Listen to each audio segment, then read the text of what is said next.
De Notre-Dame-des-Landes à Notre-Dame de l'Arsenic, une nouvelle ZAD.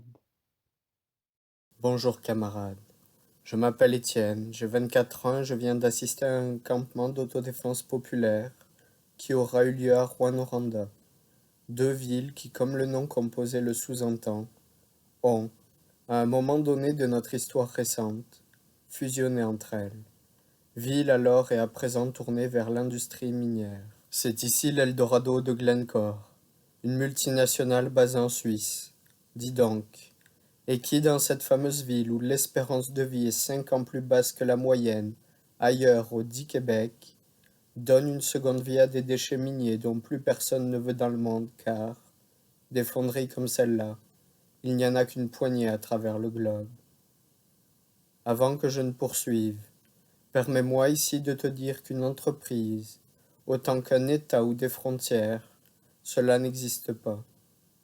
Ce que je veux te dire, c'est que sans les individus, porteurs, porteuses d'une culture, et donc d'une mémoire collective, qui se meuvent en arrière, avec bien souvent des lieux physiques, parfois symboliques, usines, entrepôts, hangars, édifices, monuments, statues, monnaies, etc. Alors de tout cela, sujet à changement à travers le temps, rien n'existerait de physique, mais une des caractéristiques de notre espèce semble être le fait qu'elle transforme le produit de sa pensée en quelques éléments matériels, palpables, tangibles.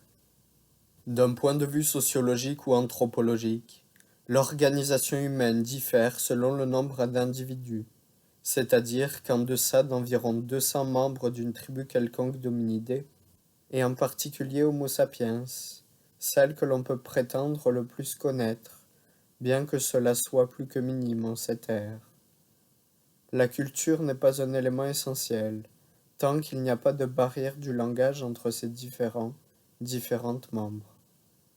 La culture, que l'on peut sans trop d'embarras énoncer être des mythes communs, divisés selon une hiérarchie particulière ou son absence, c'est-à-dire, pour l'être humain, qui est le seul à pouvoir s'affranchir des inégalités naturelles, et de surcroît celles créées par exemple par l'oligarchie, apologiste de l'agnotologie, l'étude de l'ignorance, bref, l'être humain, par sa nature avec une majuscule car plus grande que lui, résidant dans le collectif, peut transcender ces inégalités naturelles qui sont propres à chaque espèce.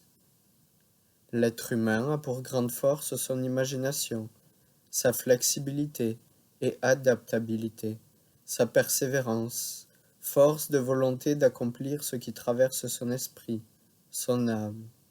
Il, l'être humain, a aussi des faiblesses, dont le fait qu'il s'asservisse lui-même, comme le dit l'adage, Homo homini lupus est, que tu arrives à comprendre malgré que je vienne de le dire en latin. Ceci est d'autant plus flagrant en cette période où l'oligarchie règne d'une main de fer, avec un corps policier à sa solde, n'osant, en apparence, remettre en question les ordres qui leur sont donnés.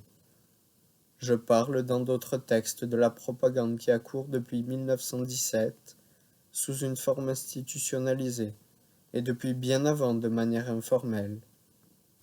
En soi, les sciences humaines, sociales, ont intégré le domaine politique dans les années 1910, avec une oscillation des degrés de l'influence de celle-ci, depuis ce temps-là, mais sans jamais avoir quitté l'étude des politiciens, et plus rarement politiciennes, pour qui ces domaines-là, psychologie des masses et à ce jour de l'individu, sociologie et autres ont une importance capitale car c'est justement parce qu'ils connaissent nos faiblesses qu'ils peuvent plus facilement nous asservir.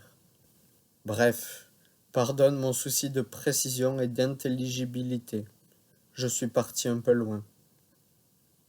Après donc avoir pu ne serait-ce qu'un peu expliquer mon point par rapport à ce qui nous entoure, dans un premier temps fruit du domaine psychique, de la pensée, jusqu'à être transformé en quelques éléments physiques qui évoluent avec le temps et se perfectionnent, certains outils, éprouvés par un moyen ou un autre, en viennent à perdurer et à s'inscrire dans le temps, comme par exemple les lieux de culte ou les monnaies d'échange, facilitant pour ces dernières la consommation de biens et services, selon le libre arbitre de chacun chacune, sans avoir à posséder un élément particulier, mais un objet possédé de l'ensemble des membres d'une société donnée, et qui prend la forme de coquillages, pièces, billets, lignes de code dans un serveur, etc. Je poursuivrai ainsi en te parlant davantage de cette zone à défendre à Notre-Dame de l'Arsenic. Je ne suis cependant qu'un humble individu, ne résidant même pas là-bas mais y ayant été à 2 reprises, dont la fois où l'événement contre Glencore, multiple, eut lieu. En fait, je n'en connais encore que bien peu par rapport à cette lutte qui a lieu depuis des décennies, mais je vais tout de même t'en parler en partie.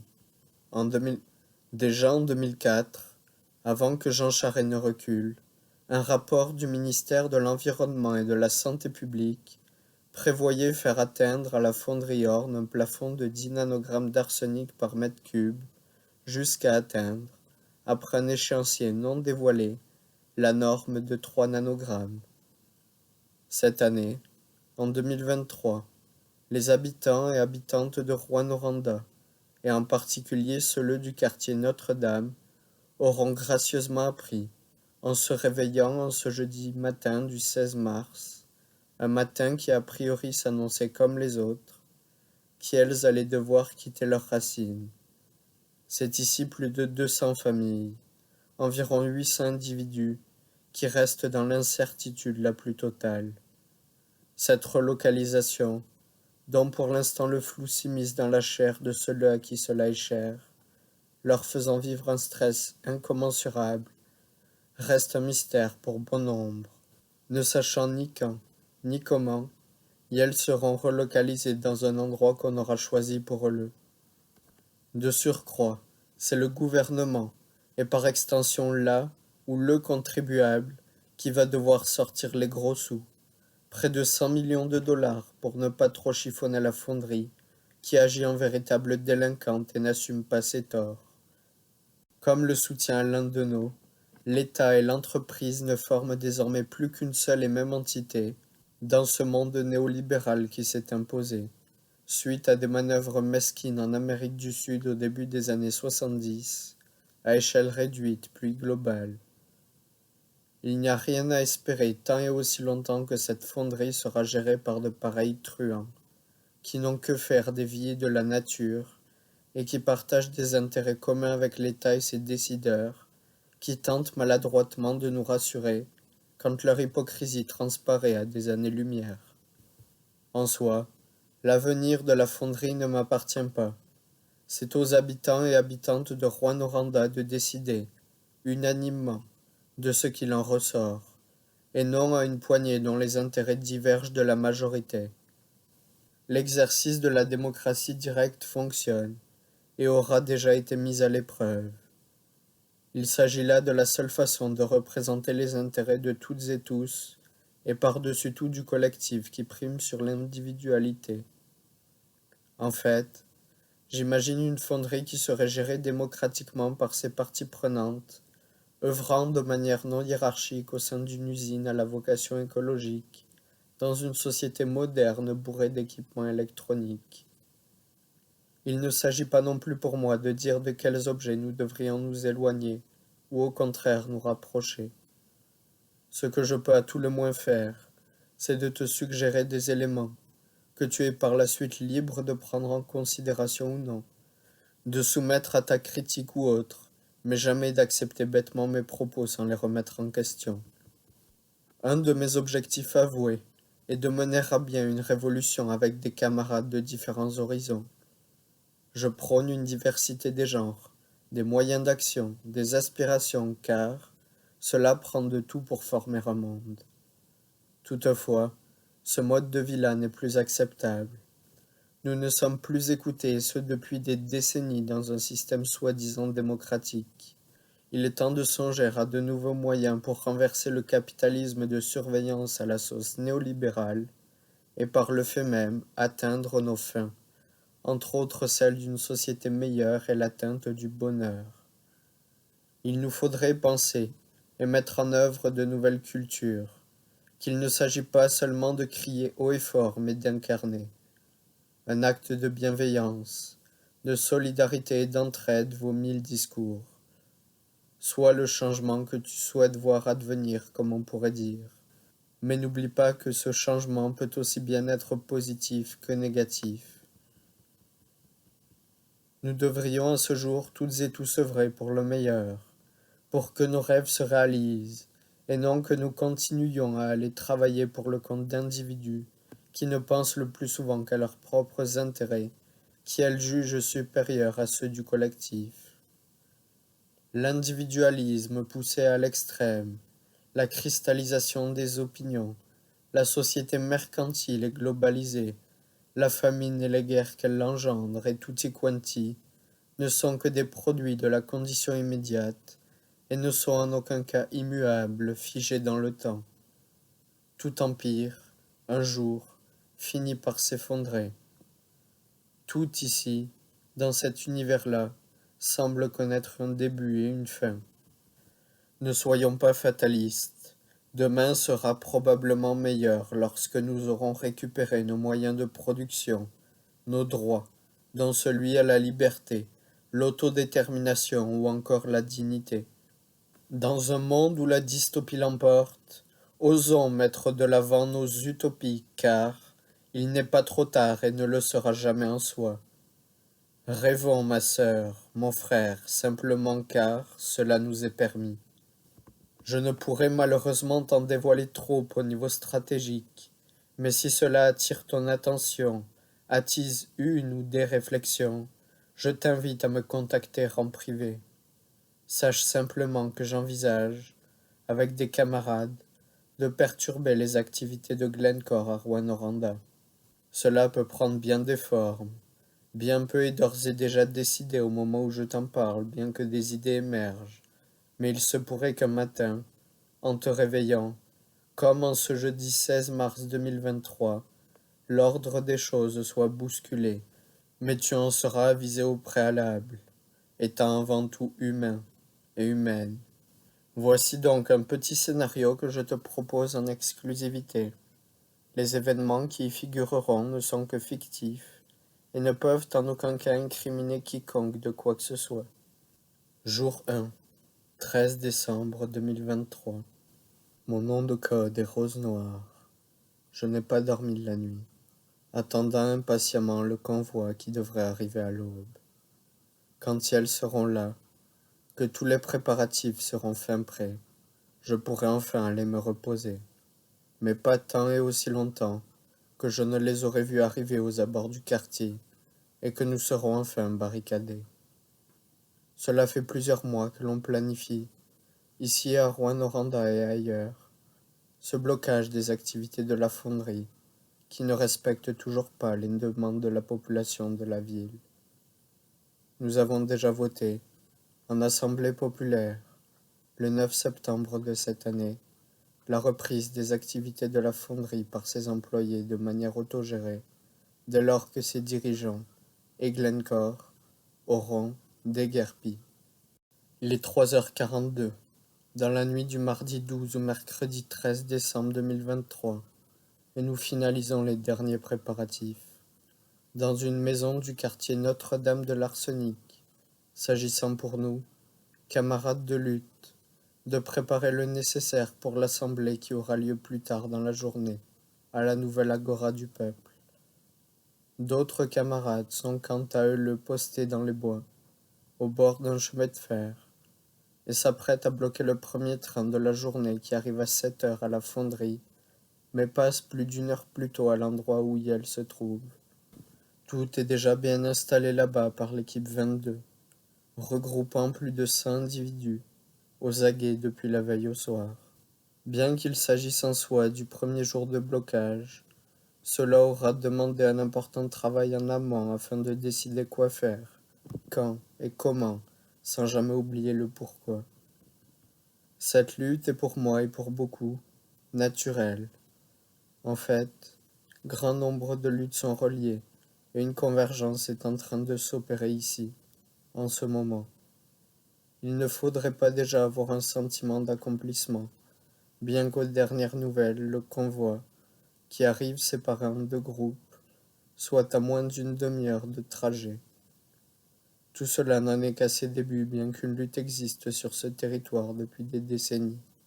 Pour certaines et certains, il s'est dès lors agi d'occuper ce quartier que le gouvernement, par laxisme envers Glencore, veut raser. En clair, nous, camarades d'ici et d'ailleurs, solidaires envers les habitants et habitantes de Notre-Dame de l'Arsenic, occuperons par différents moyens cette zone que vous, politiciens, politiciennes, ne prenez pas le temps de respecter, pas plus que les êtres qui y vivent, jusqu'à ce que 1. Que l'État reprenne la main sur la fonderie Horn et que celle-ci soit vendue pour la modique et symbolique somme de $1 au COOF, collectif des ouvrières et ouvriers de la fonderie, Glencore étant incapable de suivre ses divers engagements en tant que multinationale. Le COOF étant formé des membres de la communauté de Rouyn-Noranda, leur priorité sera l'atteinte du 3 nanogrammes par mètre cube et en deçà. Les déchets reçus seront également soumis à de strictes réglementations, afin que les émissions produites soient le plus minimes. 2. L'État cesse sa complaisance à l'égard de Glencore en prenant des fonds publics pour financer un nouveau quartier, selon leurs critères, et ainsi repousser la zone d'échantillonnage, afin que la compagnie puisse émettre davantage de rejets toxiques. 3. Les droits humains, comme le fait de pouvoir rester sur le territoire que l'on choisit d'occuper, ici le quartier Notre-Dame dans le vieux Noranda, la dignité, l'autodétermination et autres, soient respectés pour les habitants et habitantes de ce quartier comme ceux d'ailleurs au dit Québec. 4. Qu'un nouvel accord entre Glencore, l'État et la COOF ait lieu et prenne en compte les revendications de chacune des parties, avec médiatrice ou médiateur, juge et jury sur la place publique, à la nouvelle agora du peuple. La fonderie cessera alors de fonctionner jusqu'au terme de cet accord, où la COOF réclame, avec l'appui de la population, que Glencore quitte le territoire et que les ouvrières et ouvriers reprennent le contrôle sur la vie de la fonderie, avec des principes de démocratie directe, de vision à long terme incluant le vivant et le bien-être de chacun, chacune, et en particulier des ouvrières et ouvriers, qui doivent œuvrer dans un environnement sain, sans risque pour leur santé, ni celle de la population générale. En clair, nous gérerons par nous-mêmes ce territoire appartenant à la municipalité de Rouyn-Noranda. Nous revendiquons notre droit à l'autodétermination et à la liberté, n'étant plus entendu depuis des décennies. Notre santé, et celle de nos enfants, n'a pas moins de valeur qu'une personne ailleurs dans le monde, où les normes ne sont bien souvent pas respectées. Nous soutenons que l'État et les entreprises, qui en apparence ne forment qu'un, ne peuvent désormais prendre soin de nous et se soucier du bien commun, pourtant si cher au principe de la soi-disant démocratie. Nous exigeons maintenant que la complaisance arrive à un terme et que Glencore aille se plaindre devant les tribunaux si tel est son désir. Cela ne nous effraie aucunement. Nous sommes déterminés à nous ancrer dans ce quartier qui est voué à la destruction par vos institutions criminelles. En soi, ces criminels ont des noms et des adresses, et nous les traquerons si elles ne respectent pas nos demandes. Force, paix et amour. À suivre.